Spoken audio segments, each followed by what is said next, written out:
Hi, I'm Randy Robison. This is Life Today TV. I have a longtime friend and a prolific author and songwriter, musician. Dennis Jernigan is with me. He has his life story now all compressed onto one little DVD. It's called Sing Over Me. Dennis, welcome. Thanks for having me, Randy. Good to be here. Well, okay, I'm going to ask you about the first thing I noticed on, on your life story. This is a documentary? Documentary. Okay, so it's not like a dramatic reenactment. No, it's me going back to many of the places where this stuff happened in my life, and in a way taking back stolen ground. It was pretty cool. What kind of stuff? Well, I struggled with same-sex attraction, homosexuality from the time I was a little boy.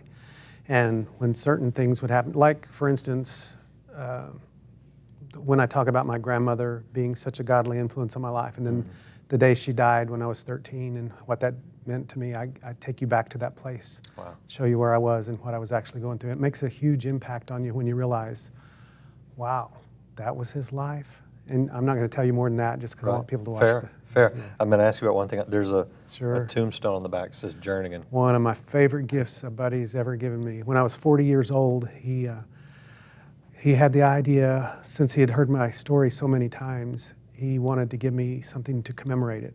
Basically what it says, it says, the man who lives on the house on the hill died on November 7th, 1981, and was born again into a new identity in Jesus Christ. So and this is your birth, this is your tombstone. My tombstone. And I put it, we live out in the country, but we live on a very well-traveled road. And I put it purposely by the road so people will think, well, there's a grave there in the middle of nowhere. And people slow down all the time, and you can tell they're straining and taking pictures. And who's buried there? Well, it's me. It's the old me. It signifies the old me. It's the coolest thing. I am so proud of that deal. That cracks me up. I mean, it's beautiful and brilliant and funny all at the same time. Exactly. You know? It's a true dude gift, for sure. Some people might not like that, though. That's okay. Next, and you talked about this last time when we talked. Oh, yeah. But you were just talking, I mean, it's real now. It's real now, that's Your right. fiction series. Yep, fantasy novels. I was going to write a series. They're called the Chronicles of Bran. Bran means tears. In a way, it's an allegory of my life, but it's not written for the church. It's written for young men and women out there who need to know they have a purpose in life. And it's told in such an adventurous way that you're compelled to keep reading. At least that's the feedback I'm getting from young people. Well, number 1, number 2, and number 3 on the way. Number 3 is in process. I'm 4 chapters in already. Very cool. Yeah. What are you getting kids' attention? I mean, are you trying to minister to kids that are maybe going through what you went through? Not necessarily. It's just kids who are lost in general. And by lost, I mean just what I'm noticing in this generation, my kids' age now, is there's not much direction or focus. In fact, I feel like kids are like ping pong balls bouncing around to whatever which direction the wind's blowing them. So I wanted to give them something concrete to believe in, things like honor and respect, and even using their imagination. God gave us our imagination. We're to use it. So that's why I'm doing it. And the reason I even started the stories is because God used, I don't know if I shared this last time or not, but I'm going to tell it again anyway.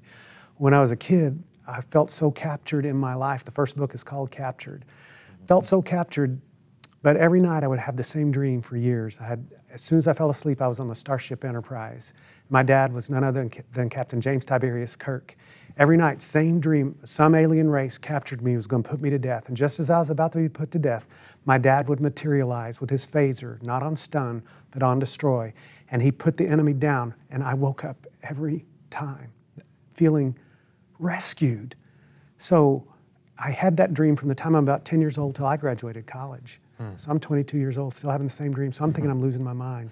Then it was just not long after that, the Lord set me free, and I began to have my mind renewed in ways and on levels I never thought possible.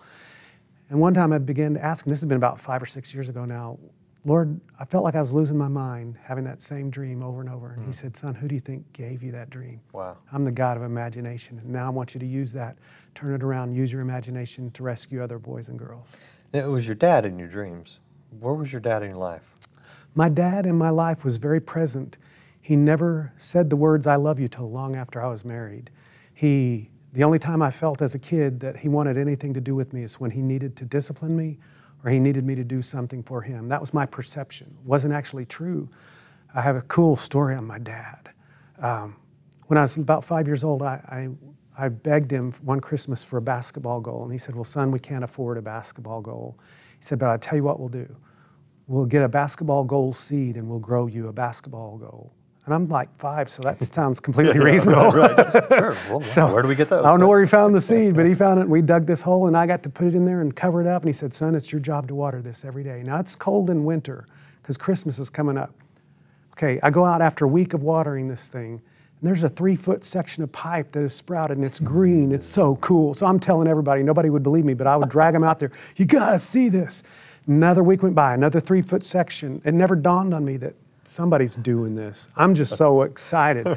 So imagine Christmas morning coming, and I breeze right down the stairs from the attic. Me and my 3 brothers lived in an attic, one little room in the attic. Wow.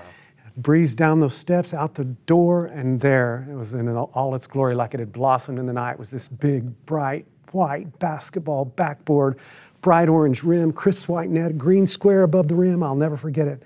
And then the Hallelujah chorus was playing in my mind, because there on the ground like a giant apple that had fallen was a brand new basketball. That's great. Yeah, my dad never told me he loved me.